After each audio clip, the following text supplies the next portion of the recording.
Olá, graça e paz, seja muito bem-vindo. Você está no canal do Hangar 6, Instituto Cristão de Educação e Cuidado. O nosso propósito aqui é compartilhar textos da Palavra de Deus de uma forma simples, prática, mas sem perder a profundidade do significado bíblico.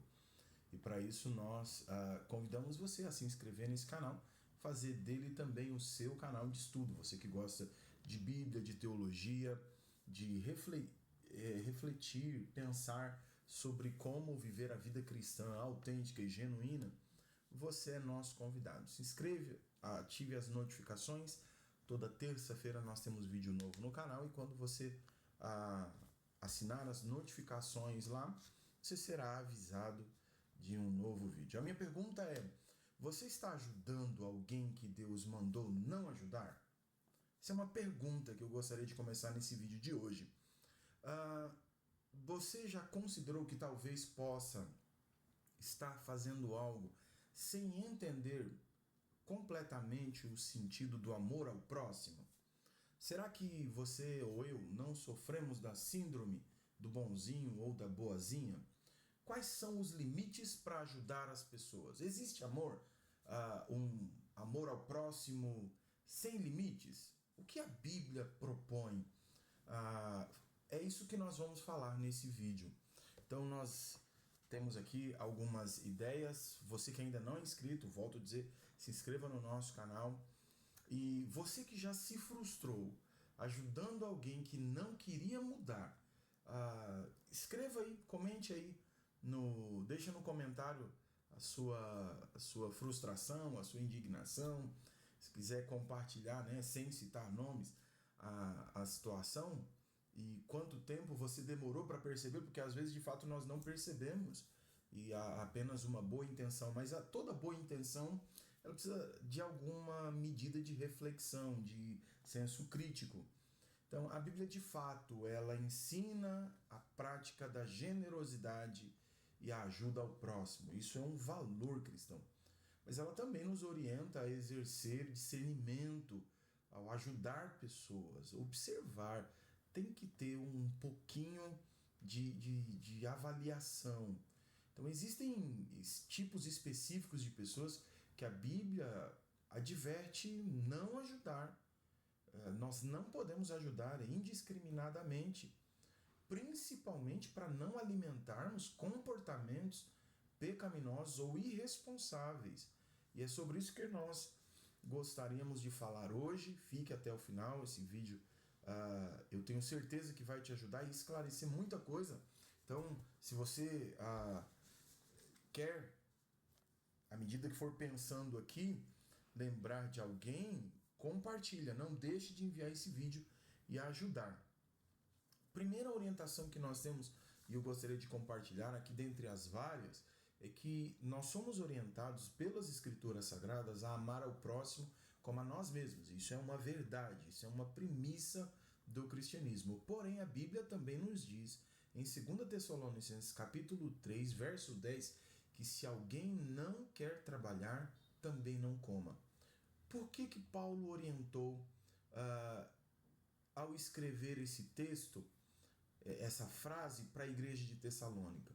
Porque Paulo estava repreendendo os que viviam a custas dos outros, sem trabalhar, sem nenhum tipo de compromisso com o seu autossustento. Então, a ajuda sem os critérios, ela pode reforçar esse comportamento irresponsável, a preguiça, em vez de promover o trabalho, o esforço próprio, a dignidade humana. Então nós precisamos tomar muito cuidado, e no ambiente cristão existem diversas situações que eu já experimentei, e se você já vivenciou ou conheceu alguma situação, deixa aqui também, deixa o seu joinha dizendo aí, não, eu também já presenciei isso. A gente ajuda num primeiro momento até conhecer a história e percebe que ali se trata de alguém preguiçoso. A segunda orientação que nós temos aqui está em Provérbios capítulo 9, verso 8. Para não repreender o escarnecedor, para que não te aborreça. Repreende o sábio e ele te amará. O sábio ele está dizendo que quando nós temos a prática de orientar ou repreender aqui no sentido de ensinar, de trazer um alerta, um outro ponto de vista, de tentar encaminhar essa pessoa para uma atitude, um pensamento mais sensato, mais coerente, nós é que ficaremos aborrecidos.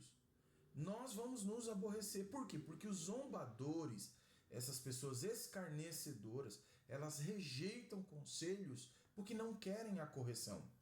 A ajuda ou a correção a esse tipo de pessoa, ela será um desperdício e possivelmente vai até provocar oposição e atrito.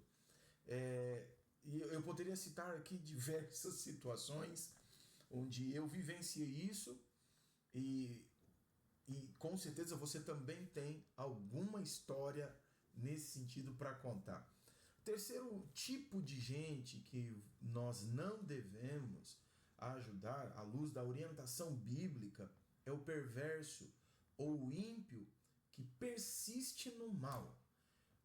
Provérbios capítulo 1, verso 15 e Salmo de número 1, verso 1, eles trazem a seguinte orientação: não sejas cúmplice dos ímpios, nem sigam seus caminhos. Salmo de número 1, né? Por que nós não podemos ajudar pessoas que querem persistir no mal? Porque ajudar as pessoas a persistirem no erro, no mal, pode ser interpretada como apoio àquele comportamento, àquele pensamento, àquele tipo de pecado. Quem está praticando pode entender, se está me ajudando, concorda comigo. Então, nós somos orientados, a Bíblia nos alerta contra ser cúmplice de obras infrutíferas, de comportamentos desajustados. Efésios capítulo 5, verso 11 vai dizer que nós precisamos evitar ser cúmplice de obras infrutíferas, e ele inclusive das trevas, ele cita das trevas. Então, muito cuidado, tenha todo um critério para avaliar a ajuda. Quarto caso onde nós devemos tomar cuidado: falsos mestres e hereges. Segunda carta de João, capítulo 1, verso 10.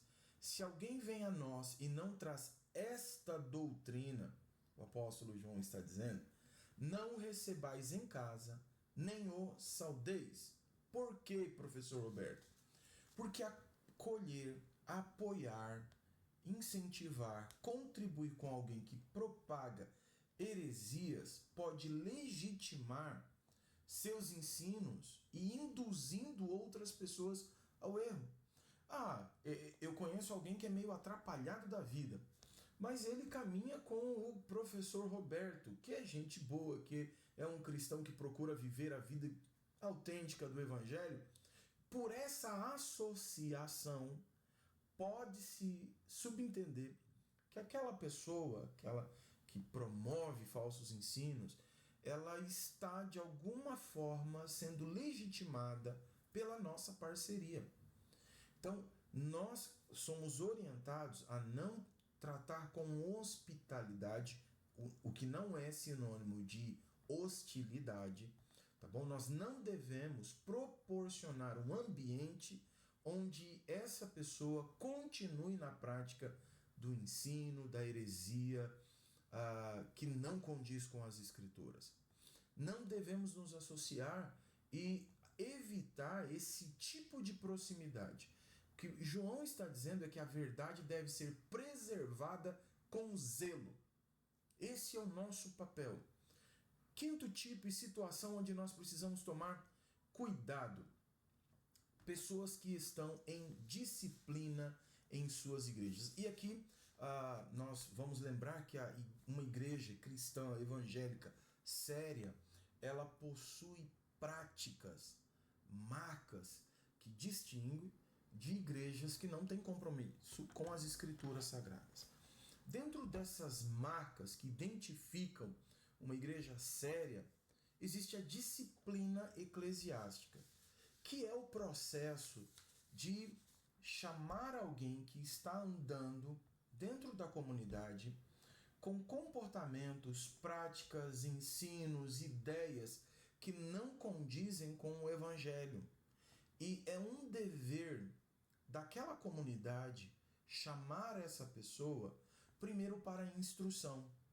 Uma vez que se instrui, essa pessoa agora sabe como se comportar, como viver à luz das escrituras sagradas. Não são à luz de ideias ou filosofias, mesmo religiosas, de homens. Não, é à luz das escrituras. Essa pessoa foi instruída, agora ela sabe, ela permanece no erro, ela precisa ser, num segundo momento, chamado para ser exortada, que é relembrar aquele padrão que ela já sabe. Nesse segundo momento, caso essa pessoa persista no erro, é preciso uma terceira medida, que é levar essa situação até o colegiado, os líderes da igreja ou mesmo a própria igreja. Então, tratou-se de forma privada, de forma isolada, de forma instrutiva, de forma exortativa e agora de forma corretiva. Essa pessoa precisa ser chamada pela igreja, pelos membros ou talvez pelo conselho da igreja, a liderança ali representada, que representa a igreja, e orientar, explicar, olha, já falamos, fulano, ciclano, já tentamos mediar essa situação, porém, percebe-se que não há o interesse. Então, nós estamos aqui num processo de correção, tirando você das suas responsabilidades aqui na igreja, porque deixou de ser modelo e exemplo da fé. Nós estamos te orientando aqui a ser cuidado por alguém, acompanhado por alguém, nesse processo de avaliação, de ensino novamente, de começar do zero. Inclusive, a orientação é que nós tratemos como não cristão. Não no sentido de que não é convertido, mas que tem que começar do zero de novo. Evangeliza de novo, prega de novo, discipula de novo, porque talvez essa pessoa ela não compreendeu a seriedade do compromisso que é ser um cristão. Isso é uma igreja séria. Ela não deixa a situação rolar solta ou põe debaixo do tapete, finge que não aconteceu. Então, pessoas que estão num processo de disciplina eclesiástica, elas estão sobre esse olhar cuidadoso, e aqui vale uma ressalva, não é isolar a pessoa, descartar a pessoa, como acontece algumas vezes, dar um gelo, desprezar a pessoa para que ela saia da igreja e vá ser um problema, entre aspas, em outro lugar. Porque, infelizmente, existem lideranças que têm esse tipo de comportamento, e isso não é bíblico, não condiz com o que as escrituras sagradas nos ensinam. Então, esse processo de disciplina, pessoas que estão nesse processo, nós precisamos ter um certo cuidado para ajudá-las. E nós temos uma referência bíblica que é 2 Tessalonicenses, capítulo 3, versos 14 e 15, que vai dizer o seguinte: a esse tal, não o tenhais por inimigo, mas admoestai-o como irmão. É um irmão em Cristo Jesus, ainda que relutante em mudança de comportamento, ainda que esteja ali resoluto do seu ponto de vista, da sua perspectiva, e isso seja um pecado, nós precisamos lembrar que o nosso papel, no caso da disciplina eclesiástica, visa a correção e o arrependimento, não a exclusão. Eu vou dizer de novo, o propósito da disciplina eclesiástica, esse afastamento temporário, visa a correção, o ajuste da mentalidade, da compreensão da verdade bíblica, essa mudança de comportamento e arrependimento. Então, uma ajuda sem distinção pode sabotar esse processo onde a pessoa está começando a internalizar e num caminho de mudança, de transformação, de arrependimento, ajudas nesse momento, sem um discernimento, ela pode ser entendida como apoio a uma crítica à disciplina, aquele corpo diretivo da igreja que chamou para uma conversa séria. Então, nós precisamos apoiá-los para a mudança e não para a crítica do ato de corrigir ou a crítica à liderança. Existem, infelizmente, casos de abuso de líderes cristãos? Infelizmente existe, mas essa não é o todo, tá bom? É preciso lembrar, correção para o arrependimento. Então, é um ato de trazer a pessoa para um cuidado pastoral mais próximo, desde que ela queira. Não quer, não ajude. E muito cuidado ao se associar com pessoas para não criarem ali um bloco ou um grupo que vão criticar o desejo sério de uma igreja de viver a palavra de Deus, de ser testemunho dentro e fora da igreja. Então nós precisamos tomar muito cuidado com esse tipo de ajuda. E sexto e último tipo aqui são os tolos. Precisamos tomar cuidado, nós somos advertidos a ajudar, para não ajudar os tolos. Quem são os tolos? São aqueles que estão sem disposição nenhuma para aprender. Não tem o mínimo esforço para mudança. Esse é o tolo. E Provérbios 23, verso 9, vai dizer que não fales ao ouvido do tolo, porque desprezará a sabedoria das tuas palavras. Então, o tolo, essa pessoa que não tem disposição para aprender, não faz o mínimo esforço para mudar a sua vida adequando ao Evangelho, ele vai rejeitar conselhos, instruções, e a insistência em ajudá-lo com palavras, com conselhos ou com recursos vai ser infrutífero e até desrespeitada. Ok? Então, são esses aqui alguns tipos.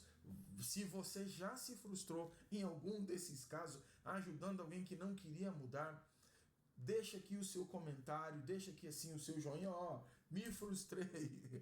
Ou se de repente você vivenciou uma experiência muito bacana de alguém que passou por um processo em que foi chamado para conversa, para reflexão, e essa pessoa de fato entendeu, se posicionou, assumiu o cristianismo das escrituras sagradas e teve esse tempo aí de acompanhamento perto, houve arrependimento, houve correção, deixa aqui também. Deixa aqui pra gente saber que tem gente séria sim na igreja, tem gente comprometida com Deus sim. E você que está aqui até agora é um desses, que quer aprender mais da palavra de Deus, que deseja compreender as escrituras sagradas e viver uma teologia prática, trazer para o nosso dia a dia. E você será muito bem-vindo. Se ainda não é inscrito no canal, se inscreva. Manda para aquele irmão da igreja lá, manda para o seu líder, para os amigos, os irmãos lá do teu grupo de discipulado, da escola bíblica dominical. Manda para eles esse vídeo, compartilha com eles e depois vocês sentam e conversem sobre o que eles acharam. Responde aqui no canal também o que eles acharam. Então a Bíblia, eu quero fechar aqui dizendo que a Bíblia não nos proíbe, tá bom? Ela não nos proíbe ajudar ninguém. Ela não proíbe, mas ela nos chama a atenção, à sabedoria e ao discernimento, ao senso crítico, a essa percepção e distinguir entre ajudar o necessitado com desejo de mudança, aquele que está passando por um momento difícil da vida e, sobretudo, quando se trata de comida, de saúde, devemos manifestar o amor de Deus não só por palavras, mas também por ações muito práticas. Mas existem esses 6 casos onde nós conversamos aqui e vários outros que poderíamos apresentar, mas trabalhamos esses 6 que são, ao meu ver, os mais comuns dentro da igreja. E identificar, discernir quem de fato precisa de ajuda e quer mudança, quem está para levar a sério mesmo a vida com Deus, ou pessoas que desejam ajuda, mas querem continuar com seus comportamentos que desonram a Deus, envergonham o Evangelho, servem assim de um péssimo exemplo na comunidade, ali no lugar onde estão inseridos, pessoas que querem alimentar comportamentos errados. Precisamos tomar esse cuidado. Ah, professor, mas Paulo vai dizer lá em Gálatas, capítulo 6, verso 2, levai as cargas uns dos outros e assim cumprireis a lei de Cristo, que é amar uns aos outros. Tá, ok. Vamos lá. Eu estou aqui com a Bíblia aberta e eu quero ler para você porque, inclusive, nessa versão, ela deixa clara qual é o assunto a ser tratado. A Almeida Revista e Atualizada, a nova edição, o título dela título não é palavra de Deus, tá bom? Alguém colocou esse título, ele não estava lá quando foi escrito. Paulo não mandou colocar esse título, mas para efeito de esclarecimento do assunto a ser tratado, o título dessa versão diz assim: o auxílio mútuo e a responsabilidade que é pessoal. E aí, o que ele vai dizer? Irmão, se alguém for surpreendido em alguma falta, vocês que são espirituais devem restaurar essa pessoa com um espírito de brandura. Mas tenham cuidado para que você não seja também tentado. Levem as cargas uns dos outros e assim estarão cumprindo a lei de Cristo. E aí, é curioso que quando ele cita a lei de Cristo, ele está citando João 13:34. Tá bom? Mas o verso 3 diz assim: porque se alguém julgar ser alguma coisa, não sendo nada, a si mesmo se engana. Mas que cada um examine o que está fazendo e então terá motivo de gloriar-se unicamente em si e não em outro. Porque cada um levará o seu próprio fardo. Aqui Paulo, no verso 2 e no verso de número 5, usa duas palavras distintas. A palavra peso aqui é baré. Peso ou fardo, tá bom? Geralmente se refere a uma dificuldade externa, um sofrimento, uma tentação. O que temos aqui como ideia é um peso esmagador. Algo que está além do que eu posso suportar sozinho. Então eu preciso de ajuda e nesse momento a lei de Cristo, o amor ao próximo, precisa vigorar. Porém, lá no verso 5, ele diz: pois cada um levará o seu próprio fardo. E a palavra aqui é fortune, que significa carga pessoal, diferente de baré, que remete a uma situação extrema que está fora do controle, fora das forças pessoais de carregar. Fortune, ela é uma responsabilidade individual intransferível. É como uma mochila que cada um carrega, a sua mochila da existência, das consequências de seus acertos e erros, da sua história. Então, quando pensamos em ajudar e amar uns aos outros, nós precisamos tomar cuidado com aquelas situações que já falamos aqui, mas também com aquilo que é consequência de erros cometidos. E por que isso é importante? Porque nós, quando ajudamos pessoas que estão colhendo seus erros e recorrentemente estão praticando esses erros, nós estamos privando essas pessoas do processo didático da vida. Quem planta, colhe. E eu preciso tomar cuidado para não privar o outro de tanto sofrimento, de tanta dor, de tal forma que as lições que Deus nos dá por meio da escola da vida, elas não sejam desprezadas. Então precisamos tomar muito cuidado. Algumas coisas são consequências daquilo que não pensamos, não planejamos ou não consideramos o conselho de Deus. E nesses casos, a pessoa está colhendo. Se toda vez que eu cometer um erro, um equívoco, e a consequência vier sobre outro vai arcar com os custos disso, eu nunca vou aprender. Então é preciso tomar muito cuidado e entender o que Paulo está dizendo, entender o que é amar o próximo, porque quando nós ensinamos e permitimos que pessoas, dentro daquele limite suportável ao indivíduo, eles aprendam com os seus próprios sofrimentos, nós também estamos amando. Tá bom? Um grande abraço, um beijo no seu coração, Deus te abençoe. Compartilha, deixa aqui, se tiver dúvidas, comentários, deixa aqui, ajuda a gente Isso faz com que o YouTube entenda que o nosso conteúdo é relevante e você ajuda esse conteúdo a chegar muito mais longe. Deus te abençoe e nos vemos no próximo vídeo.